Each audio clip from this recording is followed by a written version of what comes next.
watching the 0-0 draw and those interviews, Rachel Corsie, Izzy, Christiansen here.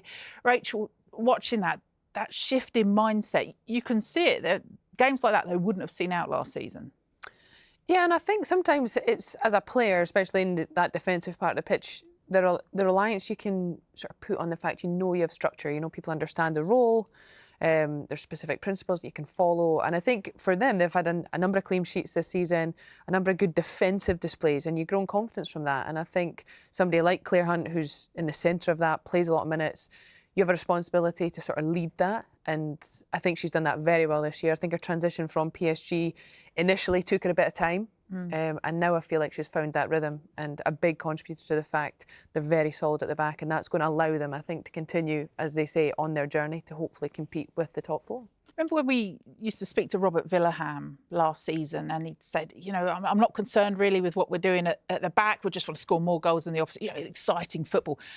But it didn't work, and they needed someone to come in and be pragmatic and just really shore things up, which she's done. And that's how difficult is that to make that switch in such a short space of time, relatively short space of time? I think they deserve a lot of credit for how well they have adjusted. But I do also think Spurs are one of those teams that are in amongst that little group of clubs where there's a few of them wanting to cement that sort of mid-table position and give themselves a real footing to get closer to the top. To play in a manner where you're sort of going, well, it's almost a little more like a lottery where you say, let's try and outscore the opponent. Last year I felt they ran into trouble because they ended up in that sort of negative momentum where they lost too many games in a row, and to dig yourself out of that almost becomes a psychological battle. She said that they've shifted the mindset, or he's shifted the mindset. Yeah, and that is, as we know in sport, one of the biggest factors, and it's always also one of the most difficult things to change. It's much easier to go on the pitch and walk through X and O's and tactical detail. The mindset stuff becomes difficult, and even Liverpool have probably at times this season been the one we're seeing struggle with that, losing goals late on. That's the mindset shift.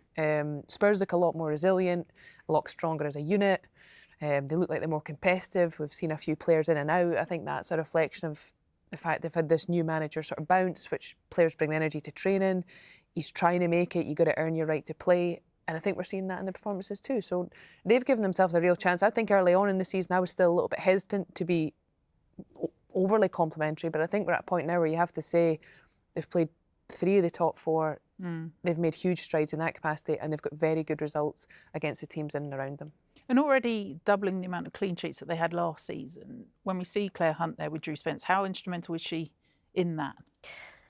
Key, and the stats we looked at before the game, the errors leading to goals that Tottenham conceded last season, without sounding too harsh, a lot of them were Claire Hunt in possession of the ball. Particularly, I remember Manchester City away at the Etihad, where I think it was twice early on in the game where she conceded possession of the ball and just let Manchester City score, trying to play out from the back. But again, we spoke about before the game, they've got a structure in place where it allows them to keep the ball better, but also part of that is how you mentally approach the game as well. There's clearly an aura about them 1 to 11 where they trust each other in possession of the ball, they trust each other out of possession of the ball.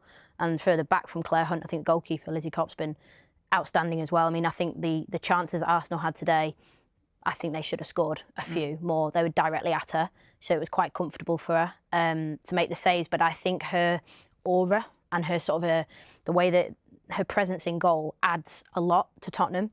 And if you have a solid base, we all know that you can have, good foundations to build on. And I think that's where Tottenham are at right now. But they're nowhere near the finished article, because I think in the final third of the pitch still needs to be a lot of improvement. He has taken to this, hasn't he, this being a head coach role in the WSL? Yeah, I think he's, his coaching journey is very much on an upward trajectory. I think, being the assistant coach at Manchester United for many years, working under 2 top managers in Mark Skinner and Casey Stoney, having a huge part to play. I mean, anything, players at Manchester United, and they always spoke very highly of Martin as a coach. He then was brave, went abroad, coached in the Champions League, notably got some super performances from his side at Brann. Against Barcelona last season in the Champions League, which I think probably started to turn heads. And then, of course, when a vacancy comes up in England and it's the right one for him and the right one for the club, which it seems that way, it's been perfect so far. You can just feel and hear listening to him speaking, and I saw him at the pre-season Sky Sports WSL launch. Had a little chat with him, and he's very intense with the way that he communicates, and you can see his messages transmitting to the players very loud and clear. And so far, so good for him. And yeah, he was really great with us then as well. I think he deserves a lot of credit because you find a lot of coaches go into their first role and they bring in players straight away, and some of that I think at times almost provides a buffer because it gives them that thing of, well, I'm bringing in players, I need a bit of time. He sort of did the opposite. He's got the experience. He knows he's done a lot of coaching on the pitch, and he does back himself. I don't think you can understate how difficult it is to go abroad. He's going to use that to his advantage, but he's actually gone, I want to work with my players. I want to see if I can make them perform more efficiently, more effectively in the system I want. And then I'll assess maybe where I want to strengthen or what I do need. And I think that deserves quite a lot of credit because he's doing a great job with a group of similar players that under someone else didn't quite get the same rewards in a league that, as he said, is growing in competitiveness, growing in standards all the time. And you have to say he's done a very good job amongst the rest of his staff. Well, on the recruitment, that's one of the things I spoke to him about. I said, are you going to bring players in? And he said no. He said he wants to wait and coach them and go, well, we'll be in a better position in the winter transfer window to attract players than they were in the summer off the state of play at the end of last season. Do they need much? I think they need forward line. I think, well, to be honest, I think one in every unit. But I think if you were to focus on one end of the pitch, be the forward line, because I think they can tweak things. But of course, he spoke about depth there. We know this. It's so important, not just to compete in games, but also training environment. Because if you can surpass the expectation of a WSL fixture in your training environment, you start to become more competitive.